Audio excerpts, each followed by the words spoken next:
አጀንዳ ለማስቀየር ነው የሚሰልሙ ሰዎችም ከቁጥጥራቸው ውጭ ነው የሆነባቸው። ምክንያቱም በቃ ክርስቲያኑ ሕዝብ ከቤተ ክርስቲያን ወጥቶ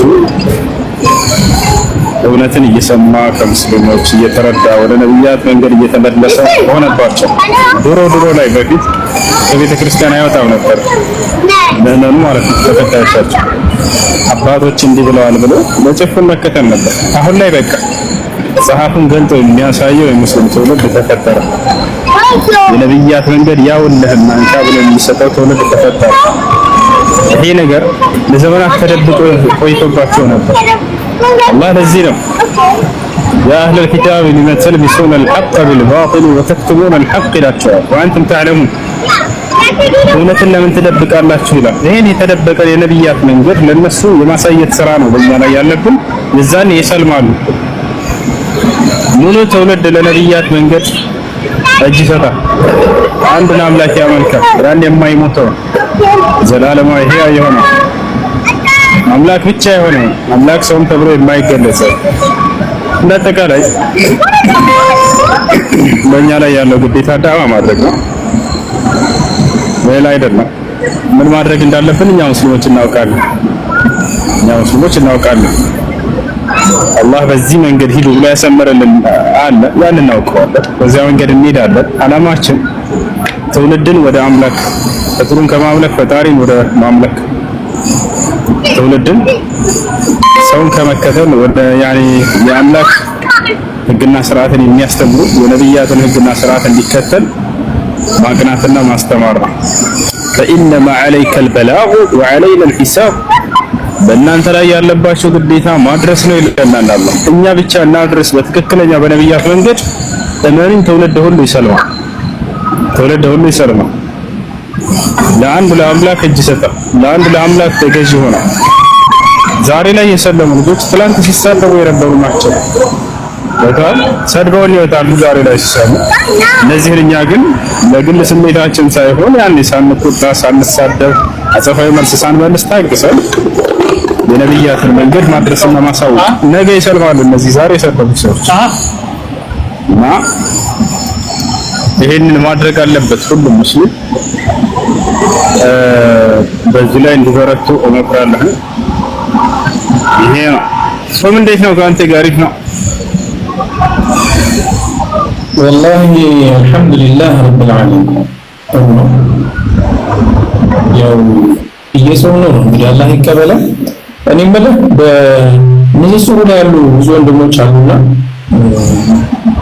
ያው እስልምና ሰዎችን ስናስተምር የራሱ የሆነ ሂክማ አለው፣ የራሱ የሆነ የአስተምሮ መንገድ አለው።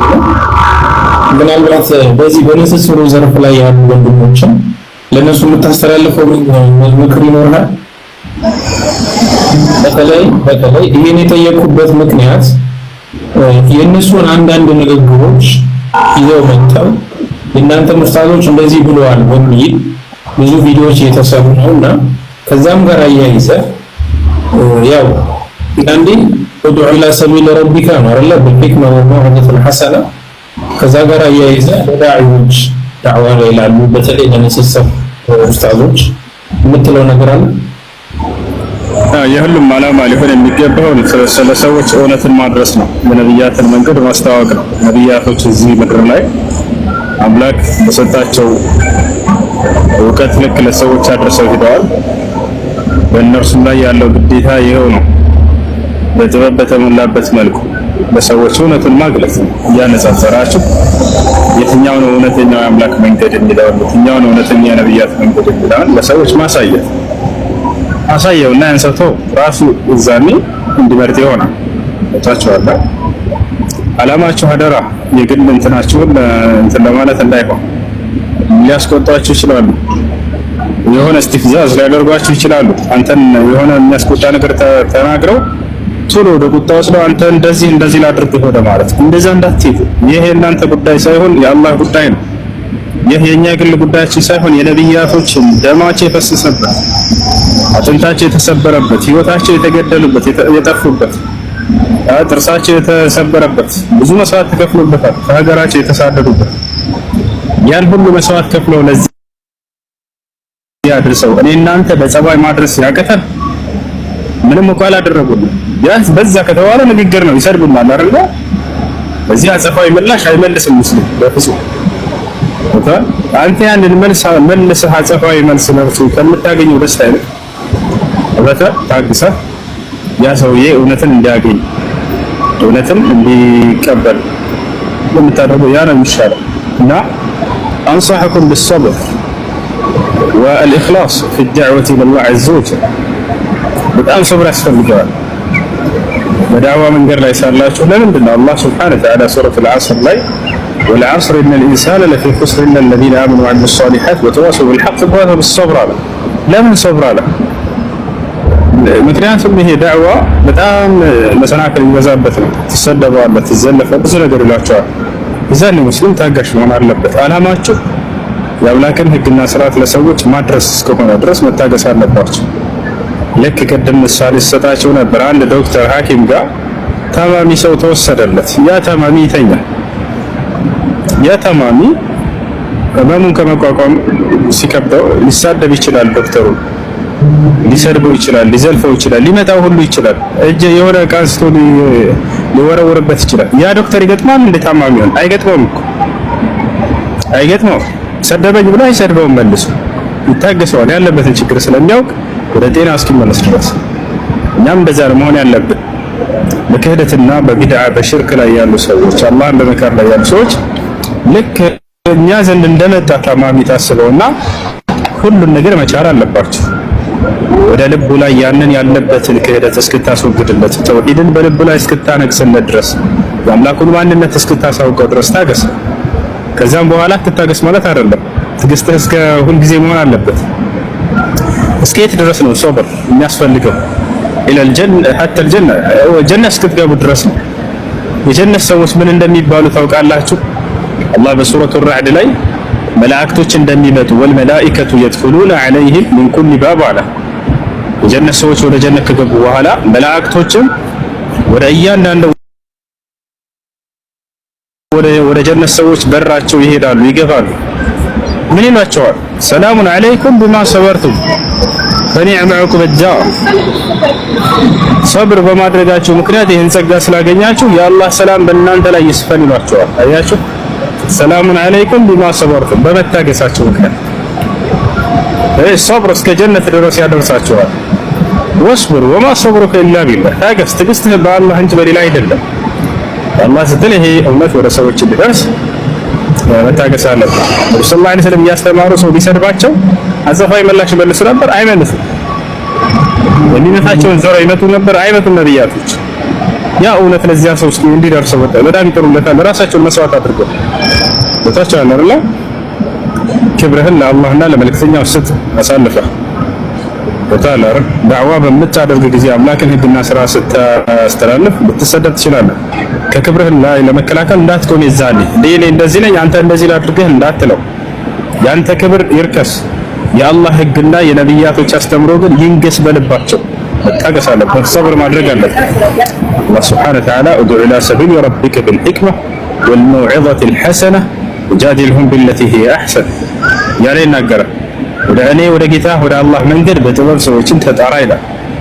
ጥበብ ብሎ ማለት ያኔ ኢርሳል አልሐቅ ወሚን ኪታቢላህ ወሚን ሱነት ረሱሊህ ሰለላሁ ዐለይሂ ወሰለም እውነትን ማድረስ ወደ ሰዎች ከቁርአንና ከሐዲስ ማስረጃ በማጣቀስ ይሄ ነው ጥበብ ብሎ ማለት ይሄ ነው። እና በዚህ ላይ እንነግራችኋለን። ይሄን ነው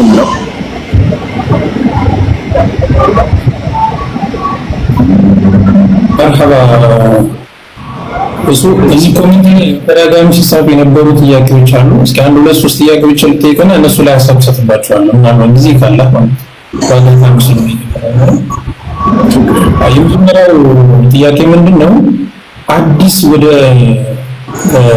እስልምና የሚገቡ ወንድሞች በጣም በርካቶች ናቸው። አላህ ተባረከ ይስጣቸው ይጠብቃቸዋል። ለነሱ የምትመክረው ምክር ካለ በጣም ብዙ ናቸው። ወይም እናንተ ያለብን የምትመክራቸው ምክር ካለ ብዙዎቹ እስልምና እውነት እንደሆነ እኔም ማቃቸው አሉ መጥቶ ያናገሩኛል። እስልምና እውነት እንደሆነ አውቀው የሆነ የሚፈሩት ነገር አለ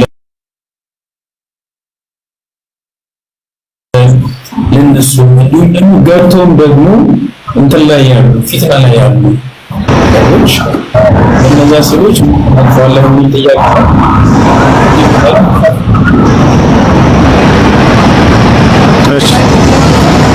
እስላምን ተቀብለው ላሉ ሰዎች የመጀመሪያ መክራቸው አንደኛ ይህን እስላምን በህይወታቸው ሳሉ በማግኘታቸው አላህን በጣም ያመስግኑት። እስላም ነገ የውመል ከጀሃነም እሳት የምትድኑበት ብቸኛው መንገድ ነው። መጀመሪያ አላህን ያመስግኑ፣ አላህን ማመስገን። ሌላኛው ነገር የእስላምን ህግና ስርዓትን በመማር ላይ እንዲበረቱ ነው። ያንን ይማሩ። ሰሃቦች ከሰለሙ በኋላ ወዲያው ከነብዩ ሰለላሁ ዐለይሂ ወሰለም እውቀትን ይቀስሙ ነበር። ከዚያም ለትውልድ አስተማሪዎች ሆነዋል። በእነሱ ሊሄዱ ነው የሚመክረው። ለመግባት አስበው ልክ እንዲሁ ደግሞ ነገር ግን ቤተሰብ ምን ይለኛል፣ ጓደኛ ምን ይለኛል፣ ማህበረሰብ ያለውበት ምን ይለኛል ብለው የሚፈሩ ሰዎች ይሄን እየጎተጎታቸው ያለው ሰይጣን ነው።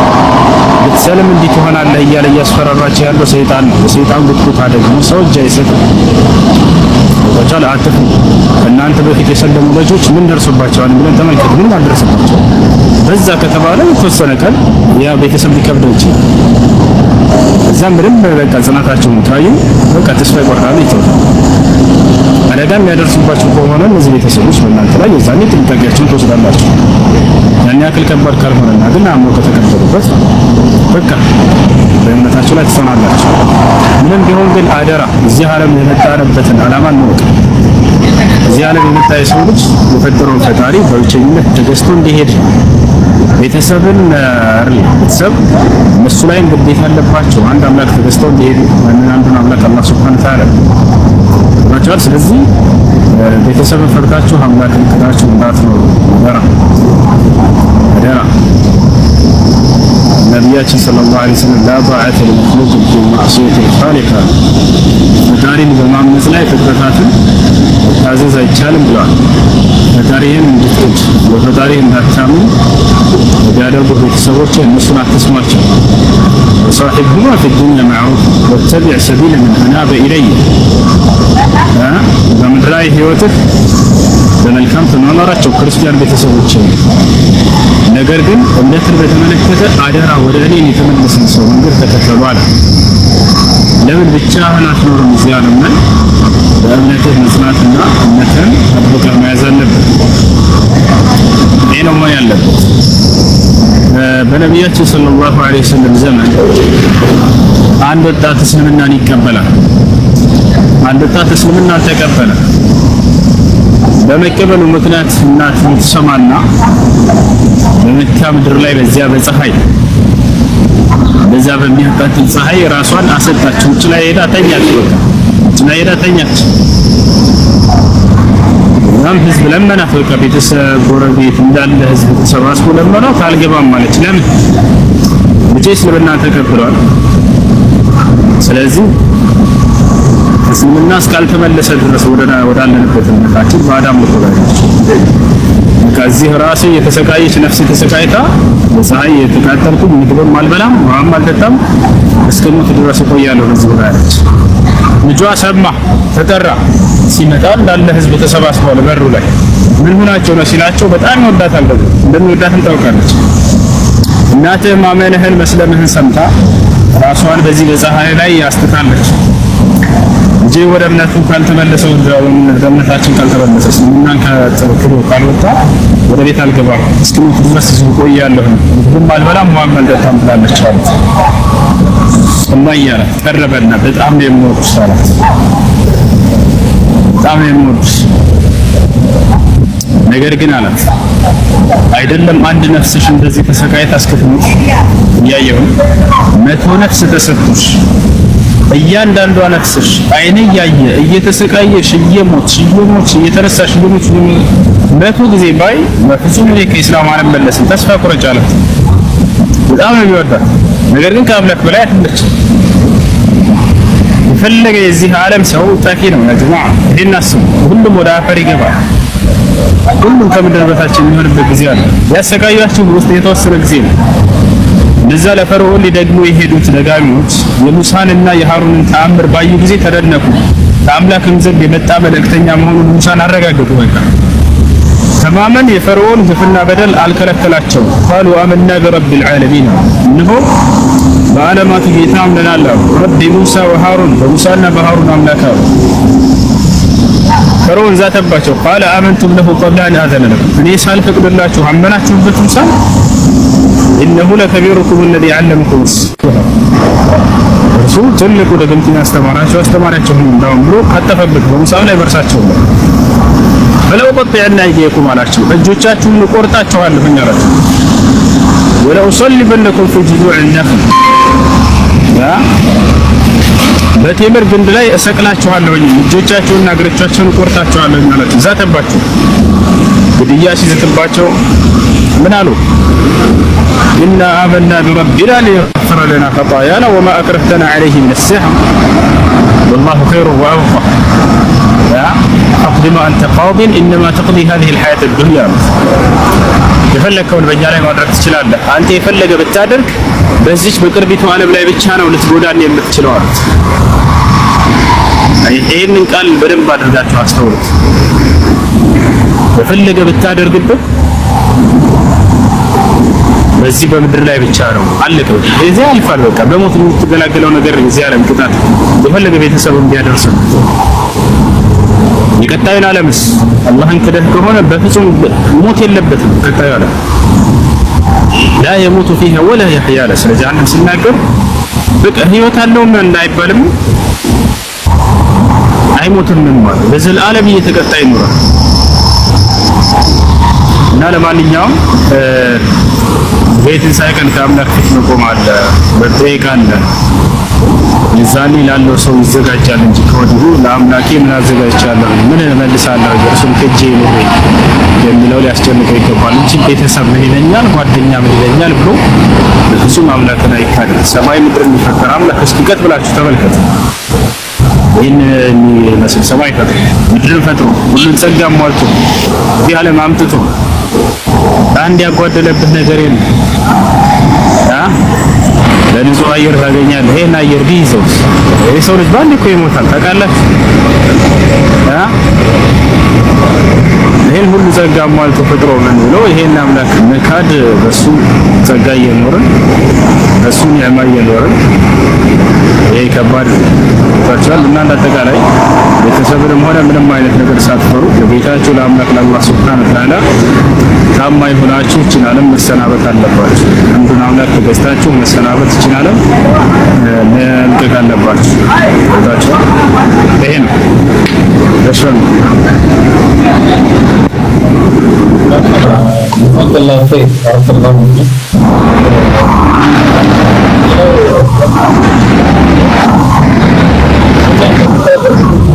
በየቡሊቱ እናቶችን ሳይቀር እየረበሹ ያሉ ሰባኪ ብለው እየዞሩ ያሉ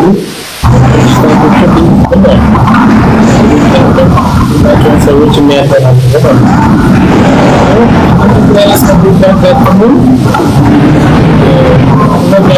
ወይም መጠየቅ ያለብን 3 ጥያቄዎችን ብትነግረን አብዛኛው ሰው እንደሚታወቀው የባህሪ ቦታ ላይ የሚገኝ ቦታ ነው። ትዕግስት ኖሮት ፈጥሮ ኖሮት ሲሪየስ የሆኑ የዲን ጉዳዮች ላይ ጉዳይ መወያየት መጠየቅ መማማሩ ሁሉ መሽታ አለ። አብዛኞቻቸው ጋር ግን ይነገር ነውና በዚህ አጋጣሚ ይህም ጥያቄ አስፈላጊ ነው። በጣም ጥሩ ነገር እንግዲህ በየመንገዱ ላይ ፕሮቴስታንት ሰባኪዎች ሊያገኛቸው ይችላሉ ነው። የዛኔ እነዚህ ሰዎች በሚያገኙ ጊዜ 3 ጥያቄዎችን ስጠን፣ 3 ሀሳቦችን ስጠን፣ እነርሱን አፋቸውን የምናስይዝበት ለሚሰብኩን ሰበካዎች የሚል ነው። አይሰማም እንደ ልጆች ባዳምጡ። ይሄን ለማወቅ መጀመሪያ ምንድነው የሚያነሱት ሀሳብ፣ የሚጠይቁን ጥያቄ ምን ሊሆን ይችላል የሚለው ቀድማችሁ ማወቅ አለባችሁ። ማንኛውም ፕሮቴስታንት መጥቶ ኢየሱስ ክርስቶስ ጌታ መሆኑን እንዲሁም ደግሞ አዳኝ መሆኑን ተቀበል ይላል አይደል? አንደኛ ጌታ መሆኑን አንተን ሊያድን እንደመጣ ስለዚህ አምልከው ይላል። እነዚህ ሶስቶቹ ነገሮች። እሺ ጌታ ወደሚለው ለቀጥታ ጌታ መሆኑን ኢየሱስ ክርስቶስ ጌታ ነው ስለ ጊዜ መጀመሪያው ያ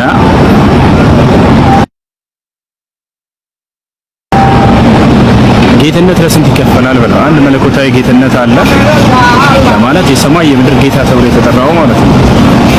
ሁለተኛ ደግሞ የስልጣን የሹመት ጌትነት አለ። የኢየሱስ ክርስቶስ ጌትነት ከየትኛው ነው ብለህ ጠይቀው። ወጣላልና የክርስቶስ ጌትነት በመዳረግ የተገኘ የስልጣን የሹመት ጌትነት ነው ይላል መጽሐፍ ቅዱስ። የሐዋርያት ሥራ ምዕራፍ 2 ቁጥር 36 ላይ ምን ይላል?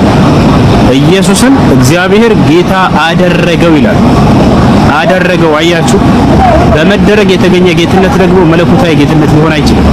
አደረገው ተብሎ መገለጹ ራሱ ፍጡር መሆኑን የሚገልጽ ነው። እንደው ጌታ አደረገው ተብሎ መገለጹ ፍጡር መሆኑን የሚገልጽ ትልቅ ማስረጃ ነው። ምክንያቱም አምላክ ጌታ አይደረግምና በራሱ በመለኮታዊ ባህሪው ጌታ ነው እርሱ ታቻለና።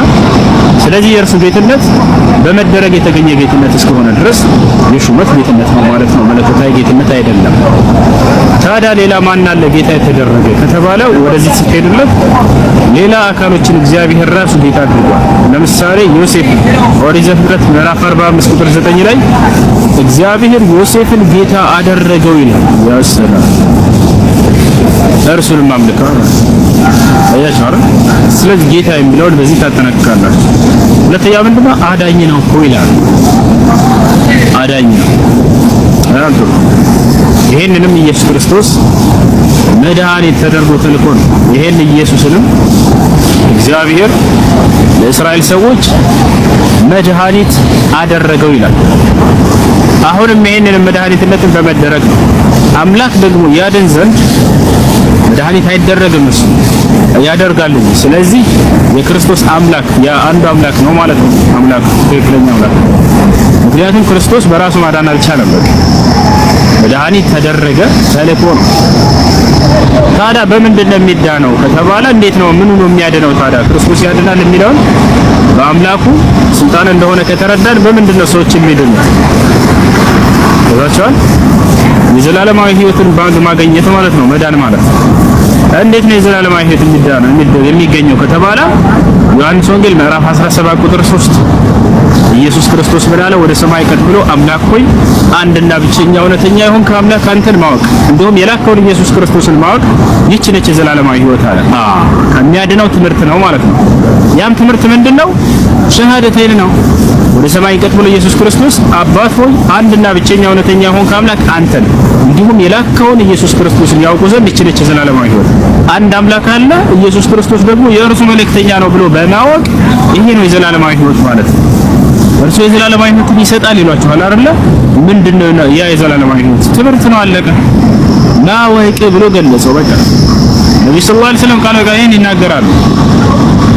ወጣል من علم ان لا اله الا الله وان رسول الله دخل الجنه ከአንዱ ከአላህ በስተቀር በእውነት የሚመለክ አምላክ እንደሌለ ያወቀ እኔም የእርሱ መልእክተኛ የላከኝ መልእክተኛ መሆኔን ያወቀ ገነትን ገባ፣ የዘላለማዊ ሕይወትን አገኘ። አያችሁ አይደል? ስለዚህ ይሄን በዚህ ታስረዳችኋላችሁ። ሶስተኛው አንዲትም ቦታ ኢየሱስ ክርስቶስ ላይ አምልኩኝ ያለበት አለመኖሩ። ቀጥታ ይሄን ቃል ጠይቀው። እሺ እንዳመልከው ነው የምትፈልገው ነው ዋጅባችሁ ልክ ሲሰብክ ጊዜ ማለት ነው። በቃ አምልከኝ ያለብኝ ባለበት ቦታ ሳይን ችግር የለውም። አንዲትም ቦታ ላይ የለም። አየህ፣ አንዲትም ቦታ ላይ ኢየሱስ ክርስቶስ አምልኩ ብሎ የተናገረበት ቦታ የለም።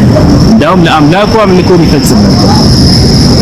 ታላላና እንደዚህ ናቸው። በጣም በርካታ ነጥብ አለ። ኢየሱስ ክርስቶስ አምላክ ሊሆን የማይችልበት ነገራቶች እነዚህ በቂ ናቸው።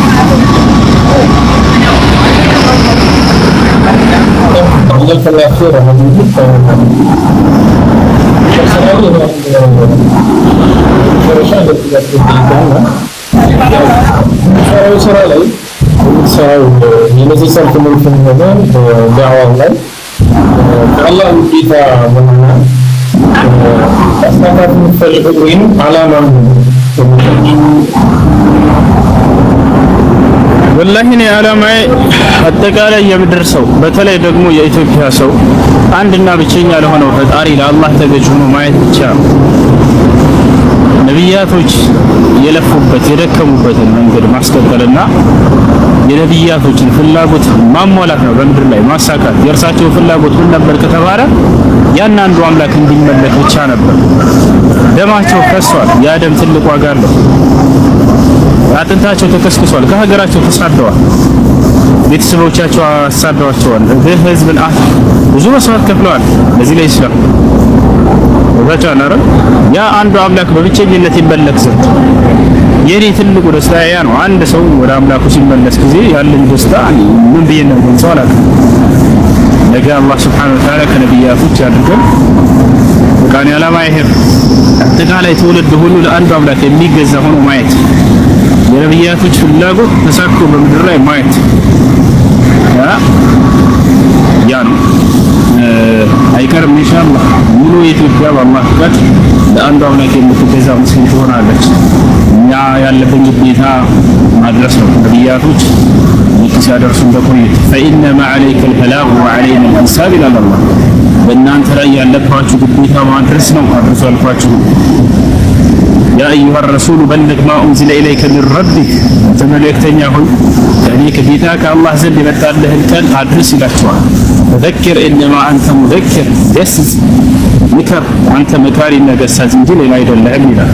እኛ በትክክለኛው መንገድ በኢኽላስ የነቢያት መንገድ እንዲታወቅ ዘንድ ብለን እንስበክ። በአላህ ፍቃድ ትውልድ ሁሉ ወደ አንዱ አምላክ ይመለሳል።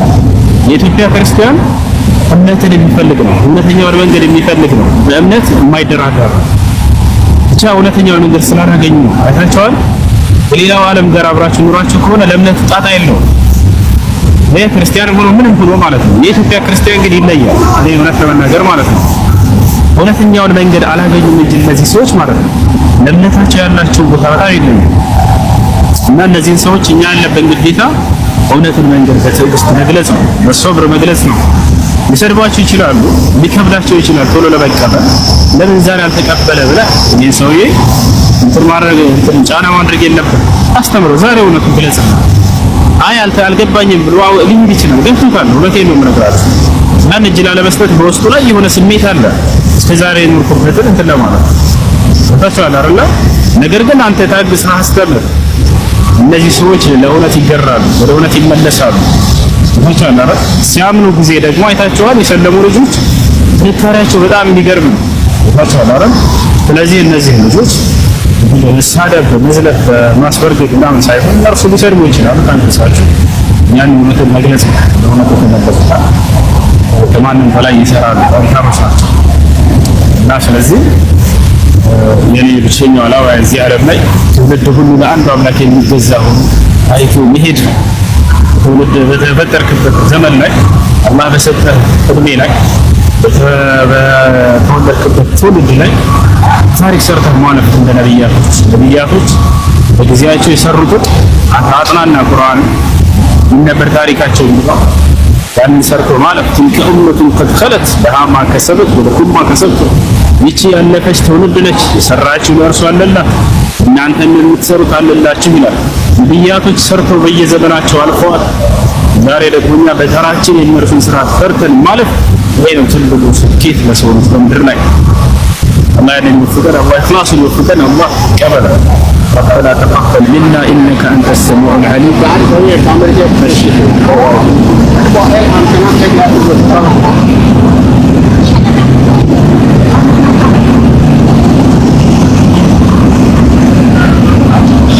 እና ይሄ ነው ወንድማችን።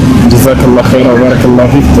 ወሳኝ ነጥቦችን አንስተህ ነው እንድንወያይ ያደረከን፣ ሱራ እንድናደርግ ያደረከን። እኔ አልጠበቅኩም ነበር። ጀዛከላሁ ኸይራ ወባረከላሁ ፊክ።